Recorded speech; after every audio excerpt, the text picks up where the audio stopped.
അതുകൊണ്ടല്ലേ ഓരോരുത്തരും ഈ നാടന്മാരെ ഇറങ്ങന്നെ, നിങ്ങളൊക്കെയാണ് ഇത് കൈകാര്യം ചെയ്യേണ്ടത്. ഇങ്ങനത്തെ ഫിത്തനയും ഫസാദും ഉണ്ടാക്കി മൊയ്ലിയാർ വരുമ്പം തുറന്ന് മൊയ്ലിയാരോട് പറയാനുള്ള ചങ്കൂറ്റം നാടന്മാർക്ക് വേണം, നാട്ടുകാർക്ക് വേണം, സാധാരണക്കാർക്ക് വേണം. എന്നാലേ ഇതൊക്കെ നേരാകുള്ളൂ. അവിടുന്ന് ഈ ദീനിനെ തിരിച്ചു പിടിക്കണം. പണ്ട് റിഫായി ശൈഖിനെ ഉണ്ടാക്കൂല, ഞങ്ങൾ സത്യസന്ധരാണ്. എന്നിട്ട് പ്രവർത്തകർ നേടിയ യോഗ്യതയോ ഒരു സാമ്പിളിന് ഒന്ന് കാണിച്ചു കൊടുക്ക്. എന്നിട്ട് അയാൾ ലക്ഷ്യം തെറ്റാതെ മുന്നിൽ നമ്മൾ മനസ്സിലാക്കാൻ പറ്റും. പിന്നെ അന്നപ്പെട്ട ഓതള ഒരാന്തപ്പെട്ട ഒരു തൊലിച്ച് അയാളെ വെച്ചതാണ് കാന്തപുരത്തിനെ പറ്റി ചന്ദ്ര കുതിര മനസ്സിലാക്കിയത്. എങ്ങനെയുണ്ട് കുതിര, പോത്ത്, ഇനി അതിൽ പറയാൻ ബാക്കിയൊന്നുമില്ല. മനുഷ്യർക്കൊപ്പാണ് കേട്ടോ, മൃഗങ്ങൾക്കൊപ്പല്ല. അതൊരു ചങ്ങായി അന്നെ പിന്നെ കുതിര, പോത്ത് എന്നല്ലാതെ ചങ്ങായി എന്നെ മനസ്സൊന്ന് വിളിച്ചാൻ പറ്റും. അതേ ഉഷാദ് എന്നെ വിളിക്കാൻ പറ്റുള്ളൂ, വേറെ പേരെനിക്ക് ലോകത്തില്ല. ഇജൊരു നല്ലൊരു മനുഷ്യനാണെങ്കിൽ അന്റെ വലിയ എന്ന് പറഞ്ഞ ഒരു കുതിര അപ്പുറത്ത് കുത്തിറക്കുണ്ടല്ലോ, ഓം ഒരു ഉറച്ച വലിയാണെങ്കിൽ എവിടുന്ന ചങ്ങായി എനിക്ക് ഈ പണ്ഡിതന്മാരെ ചീത്ത പറയാൻ പറ്റണേ? അള്ളാഹു അക്ബർ, അള്ളാഹു അക്ബർ, അള്ളാഹു അക്ബർ, ഇതാണ് നമ്മളെ ദിക്കർ. അന്റെ ദിക്കർ എന്താണെന്ന് എനിക്ക് അന്റെ ദിക്കർ പേരോട് മോശക്കാരൻ, പേരോട് മോശക്കാരൻ, പേരോട് മോശക്കാരൻ, കാന്തപുരം മോശക്കാരൻ, കാന്തപുരം മോശക്കാരൻ, കാന്തപുരം മോശക്കാരൻ. ഓന്റെ അങ്കെ കുതിര അന്നെ പിന്നെ എന്ത് പേരിട്ടടാ വിളിച്ചണ്ടേ? പിന്നെ ഇജ്ജ് പറഞ്ഞ തെറി, ഇതൊന്നും ഒന്നുമല്ല. തെറി എന്ന് പറഞ്ഞ പച്ച മലയാളത്തിൽ തെറി പറയാനറിയും. രണ്ടാമത് ഒന്ന്, അന്നെ കുതിരെ പോത്തേന്ന് വിളിപ്പിച്ചത് കാന്തപുരം വിഭാഗമാണ്. ഇജ്ജ് എന്റെ വീഡിയോയില് പറയണേ. ഓല വെച്ചാണ്ട് ഇങ്ങനെ അളക്കല്ലേ, സ്റ്റേജുമ്മ കയറിയാണ്ട് ഇങ്ങനെ കാന്തപുരം മോശക്കാരാണ്, വേറോട് മോശക്കാരാണ് ഇങ്ങനെ പറയാം. അതിങ്ങനെ കേൾക്കാൻ കുറച്ച് അന്തം വിട്ട കുറച്ച് മണ്ടപ്പന്മാർ എന്റെ ആകെ 4 മൂലക്ക മണ്ടപ്പന്മാരുണ്ട്. എന്നൊക്കെ കൈകാര്യം ചെയ്യേണ്ട സത്യത്തിൽ ഈ ഇങ്ങനെയല്ല, സ്റ്റേജുമ്മ കയറി കൈകാര്യം ചെയ്യണം. എടാ കുതിര, ഈ കേരളത്തിൽ വേണ്ട, ഈ ലോകത്ത് കാന്തപുരത്തിനെ മറിച്ചൊക്കെ മറ്റൊരു പണ്ഡിതനെ പറഞ്ഞുതരും. അവിടെ ആനക്ക് ബാക്കിൽ സഹിക്കണ്ട, അനക്ക് സഹിക്കുണ്ടെങ്കിൽ ഓനെ കൊണ്ട് ഉപകാരം ഉണ്ടെങ്കിൽ ഇജ്ജ് നടന്നോ, മറിച്ച് മറ്റുള്ളവനെ കൊണ്ടുപോകല്ലേ. ഈ പറഞ്ഞ പേരോടും, ഈ പറഞ്ഞ കാന്തപുരം, ഈ പറഞ്ഞ ഇജ്ജ് പറഞ്ഞ ഏതെങ്കിലും ഒരു പണ്ഡിതം എന്നെ കൊണ്ട് സ്റ്റേജിട്ട് എന്തെങ്കിലും പറഞ്ഞു കേട്ടുകണോ? ഇജ് വെറും നേരം വെളുത്ത ഈ മുസ്ലിംസിന്റെ ഇടയിൽ വർഗീയത പ്രശ്നങ്ങൾ ഉണ്ടാക്കാൻ വേണ്ടി, വെറുപ്പുണ്ടാക്കാൻ വേണ്ടി നേരം വെളുത്ത കാന്തപുരത്തിനെയും പേരോടിനെയും ഇവിടുള്ള പണ്ഡിതന്മാരെയും പറയാൻ മാത്രം സ്റ്റേജ് മകരി ഓലത്തല്ലേ. അള്ളാന്റെ ഔലിയാക്കൾക്ക് കറാമത്തുണ്ടെന്ന് എനിക്ക് സംശയമൊന്നുമില്ല. ആ കറാമത്തിന് ബഹുമാനപ്പെട്ട മമ്പ്രതങ്ങളാപ്പാന്റെ ചരിത്രം അതെനക്ക് അറിയും. കടലിന്റെ നടുക്കൊരു കപ്പൽ ഒടുങ്ങി. ആ സമയത്ത് ആ കപ്പലിലുള്ള ആളുകൾ അള്ളാഹുവോട് ദുആ ചെയ്യാണ്, മമ്പ്രതങ്ങളാപ്പാന്റെ കറാമത്ത് ഞങ്ങളൊന്ന് കരക്കണിയാനും റബ്ബേന്ന് അവർ ദുആ ചെയ്യുന്നതാണ് ചരിത്രം. അങ്ങനെയാണ്. അങ്ങനെ തങ്ങളാപ്പ ദുആ കേട്ട് കഴിഞ്ഞിട്ട് അവിടെ ഒരു വ്യക്തിനെ എന്ത് ചെയ്തു, തെങ്ങിന്റെ മുകളിൽ കയറ്റിയിട്ട് ചൂട്ട് മിന്നി കൊടുക്കാൻ പറഞ്ഞു. ആ ചൂട്ടിന്റെ വെളിച്ചം ആ കടലിൽ കുടുങ്ങിയ കപ്പലിൽ ആളുകൾ കണ്ട് കരക്കണഞ്ഞു എന്നാ പറഞ്ഞത്. അതാണ് കറാമത്ത്. നൗസാദിനെ അന്തപ്പെട്ട ഷെയ്ഖിനെ വെല്ലുവിളിക്കാണ്. ഏത് മേജിക്കൊണ്ടല്ല, ഒറിജിനൽ കറാമത്ത് തെളിയിക്കാൻ പറ്റുകയാണെങ്കിൽ വിളിക്കടാ, ഞാൻ വരാ. ആ എന്റെ പ്ലേസിക്ക് വിളി, എന്റെ കറാമത്തൊന്ന് കാണട്ടെ. എന്റെ തലയിലെ കേട്ടിട്ടല്ലോ, അത് വെറുതെ അങ്ങനെ കറങ്ങണം. എന്റെ ഷെയ്ഖിന് കഴിവുണ്ടെങ്കിൽ കറക്ക് വെല്ലുവിളിക്കുകയാണ്. അതല്ല സ്റ്റേജമ്മ കയറിയാണ്ടേ ഇവിടെ ഇന്ന് ഈ നാട് ഭരിക്കണ, ലോകം ഭരിക്കണ പണ്ഡിതന്മാരുണ്ട്. ആ പണ്ഡിതന്മാരെ തെറി പറയാൻ പഠിച്ചാ പോരാ, കറാമത്ത് പുറത്തേക്ക് കാണിച്ച് കേരള യാത്രയാണ് പല പ്രശ്നം. ഏടെ ചെങ്ങായി എന്നോട് അന്ന് ഞാൻ പറഞ്ഞു, ഇജ് 10 കസാരട്ട 2 കസാരൊക്കെ ആളെ കിട്ടൂല. അത് എന്റെ തെറ്റാണ് നോഷാദ്. ഇജന് കാന്തപുരത്തിന് പേരോണ്ട് കുറ്റപ്പെടുത്തിയിട്ട് കാര്യമില്ല.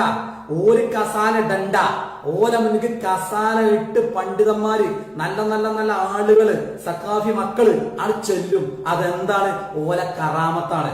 അന്റെ മുന്നിക്ക് 10 കസാലട്ട 1 കസാലക്കാരൻ ആളെ കിട്ടില്ല. അതെന്തുകൊണ്ടാണ്? അന്റെ വെറുപ്പിച്ചാലാണ്, അന്റെ ചേറ്റത്തരം കൊണ്ടാണ്. അത് മനസ്സിലാക്കിക്കോ. പൊട്ടൻ, മരപ്പൊട്ടൻ എന്നല്ലാതെ എന്താ പറയാ? നിങ്ങൾ തീരുമാനിച്ചിട്ട് എന്നെ വേദറിയണമെന്ന് പോയിട്ട് വേദറിയാണെന്ന് കഴിയൂല. നിങ്ങൾ എന്ത് പറയണമെന്ന് ഞങ്ങൾ തീരുമാനിക്കുക, നിങ്ങൾ പറയന്നെയും. ഇജൊരു നല്ലൊരു മനുഷ്യനാണെങ്കിൽ അന്റെ വലിയ എന്ന് പറഞ്ഞ ഒരു കുതിര അപ്പുറത്ത് കുത്തിറക്കുണ്ടല്ലോ, ഓം ഒരു ഉറച്ച വലിയാണെങ്കിൽ എവിടുന്ന ചെങ്ങായി എനിക്ക് ഈ പണ്ഡിതന്മാരെ ചീത്ത പറയാൻ പറ്റണേ? എങ്ങനുണ്ട്? അസ്സലാമു അലൈക്കും വറഹ്മത്തുള്ളാഹി. സോഷ്യൽ മീഡിയയിൽ കണ്ട നല്ലൊരു പ്രതികരണമാണിത്. ഇതിൽ കുരുവട്ടൂർ ചേക്കുട്ടിമാർ നാട് നീളേ തണ്ടി വന്നിട്ട് പച്ച തോന്നിയ മാലിന്യങ്ങളെ പറ്റി പറഞ്ഞപ്പോൾ സഹികെട്ടൊരു നാടൻ പ്രതികരിച്ചതാണ്. അതിനെ നൗഷാദ് വലിയ തോതിൽ എവിടെ ഒന്ന് ക്ലിപ്പിട്ടപ്പോൾ ഇജ്ജും കുതിര എൻ്റെ ഷെയ്ഖും കുതിര എന്നാണ് തിരിച്ച് പറഞ്ഞത്. ഇജ്ജ് മാത്രമേ കുതിര, ഇപ്പം മാത്രമല്ല എൻ്റെ ഷെയ്ഖും കുതിര എന്നാണ്. നൗഷാദ് ഇങ്ങിട്ടുണ്ടെങ്കിൽ അവൻ്റെ കബീല ചേക്കൂട്ടിക്ക് മാമന്മാർ മൊത്തം കുതിര എന്ന് പറയും. ഞാൻ അങ്ങനെയാണല്ലോ. ഈ കുതിര എന്ന് വിളിക്കാൻ പറ്റിയ സാധനം തന്നെ ഓരോ കൂട്ടത്തിലുള്ളൂ എന്നാണ് നൗഷാദിനെ പറ്റി ഈ കാക്ക പറഞ്ഞിട്ടുള്ളത്. എന്താ കാരണം? ഒന്ന് സുലൈമാണ്ടിയാണ്. സുലൈമാണ്ടിനെ ശംസുൽ പുറത്താക്കിയതാണ്. പിന്നെ നേരെ ഷെയ്ഖ് എന്ന് പറയുന്ന ആരാണ്? കുരുവട്ടൂർ കെ സി അബ്ദുള്ള. കെ സി അബ്ദുള്ളനെ ബഹുമാനപ്പെട്ട സുൽത്താനുൽ ഉലമ AP ഉസ്താദ് ഒഴിവാക്കിയതാണ്. ഇങ്ങനെ വേസ്റ്റ് സാധനങ്ങൾ മാത്രം കൂമ്പടിക്കുന്ന സാധനമാണ് സുലൈമാണ്ടി, കോമാണ്ടി, ബീരാണ്ടി, ഇങ്ങനെ തുടങ്ങിയ കുറേ സാധനങ്ങളാണ് ഇവൻ്റെ ഷെയ്ഖന്മാർ. വേറെ ആരാളുള്ളത്? ഒക്കെ ചുടലപ്പറമ്പിലെ സാധനങ്ങൾ മാത്രമേ ഉള്ളൂ. ഇത് മനസ്സിലാക്കിയത് എങ്ങനെയാണ്? സാധാരണക്കാരനായ മനുഷ്യൻ അത് മനസ്സിലാക്കിയത് നാട്ടിൽ സമാധാനപരമായി ദീൻ നടത്തുന്ന ആലിമീങ്ങളെ പച്ച തോന്നിയാത്തം വിളിക്കുന്നവൻ ഇവൻ ഷെയ്ഖും അല്ല, കോപ്പും അല്ല, ഔലിയും അല്ല, ചക്കരിയല്ല എന്നാണ് പറയണത്. മാത്രമല്ല, ഇജ്ജ് മാത്രമല്ല ഷെയ്ഖും ഷെയ്ത്താനാന്നുള്ളിടത്തേക്കാണ് എന്നാണ് ഷാജി എന്ന് പറഞ്ഞ ഒരാൾ പറഞ്ഞത്. ഇപ്പം കണ്ടോ, സാധാരണക്കാരൊക്കെ കഴിഞ്ഞ ഷവ്വാലിൽ എന്താ പറഞ്ഞത്? 1.5 ഷവ്വാലായിരിക്കും അതിന് സാധാരണക്കാരൊക്കെ ഇറങ്ങണം എന്നാണ് കോമാണ്ടി പറഞ്ഞത്. കോമാണ്ടിന്ന് വേറൊന്നും കൂടി പറഞ്ഞു, നിങ്ങളെന്ത് പറയണമെന്ന് ഞങ്ങൾ തീരുമാനിക്കുന്നു. ഇപ്പോൾ കോമാണ്ടിൻ്റെയൊക്കെ നോക്കാം പിടുത്തം വിട്ടുകണ്. സാധാരണക്കാരെ ഇറങ്ങണമെന്ന് പറഞ്ഞ കോമാണ്ടിയെ തലമണ്ടൊക്കെ അടിച്ച് പൊളിച്ചിടുന്ന രൂപത്തിലാണ് ഇപ്പോൾ മറുപടി പറഞ്ഞുകൊണ്ടിരിക്കുന്നത്. സാധാരണക്കാർക്ക് മുകളിൽ ആകാശം അടി ഭൂമി എന്നല്ലാതെ വേറെ എന്തെങ്കിലും ഉണ്ടോ? നല്ലോ പറയുന്നുണ്ട്. ഇയാൾ വെല്ലുവിളിക്കുന്ന വെല്ലുവിളി തന്നെ നൗഷാദ് എൻ്റെ തലയെക്കെട്ടൊന്ന് വട്ടം തിരിയുമെന്നാണ് ചോദിക്കുന്നത്. വെല്ലുവിളി ആ രൂപത്തിലുള്ളത് എങ്ങനെയുണ്ട്? അപ്പോൾ ഇവന്മാർ സ്റ്റേജിമ കയറിയിട്ട് പൊന്മള ഉസ്താദിനും പേരോൾ ഉസ്താദിനും മറ്റ് ആലിമീങ്ങളും കുറ്റിപ്പുറ ഉസ്താദിനടക്കം 20-25 കൊല്ലം മുമ്പ് വഫാത്തായി പോയ മഹാന്മാരാകുന്ന ഉസ്താദന്മാരെ തുടങ്ങി ഈ അടുത്ത കാലത്ത് മരണപ്പെട്ടു പോയ ആൾക്കാരെ പോലും നിശാങ്കല്ല് ഒരൊറ്റൊന്നും വിടാതെ ഇളക്കി മറിച്ചുകൊണ്ടിരിക്കുന്ന ഈ 3-4 അടുപ്പും കല്ലുകളെ കണക്കിന് കൊടുക്കുകയെന്ന് മാത്രമല്ല, അയാൾക്ക് ഇവരിൽ വിളിക്കപ്പെടാൻ പറ്റിയ മുനാസിബായ ഇസ്മു വെച്ച് തന്നെ ഖിതാബ് ചെയ്യുന്നുണ്ട്. അവസാനം ഇതിന് കംപ്ലൈൻറ്റ് ഉണ്ട് പറഞ്ഞപ്പോൾ ഇജ്ജ് മാത്രമല്ലടാ കുതിര, എൻ്റെ ഷെയ്ഖും കുതിര എന്ന് പറഞ്ഞു. ആ പറ്റിയൊരു ശൈലി തന്നെയാണ് ശരിക്കും എൻ്റെ ഒരു അഭിപ്രായത്തിൽ ഈ പറഞ്ഞ കുരുവട്ടൂരുകൾക്കെതിരെ കൊടുക്കാൻ പറ്റിയ ശൈലി. എന്നാലോചിച്ച് നോക്ക് അല്ലേ? അല്ലെങ്കിൽ നൗഷാദ് എന്തിനാ കുതിര എന്ന് പറഞ്ഞതിന് വിഷമം വിചാരിക്കണത്? കാരണം ഇജ്ജന്നെ മുമ്പ് ഉദാഹരണങ്ങളില്ലേ, ഇജ്ജ് കൈതയാക്കണേ കുതിരയാക്കണേ എന്നൊക്കെ.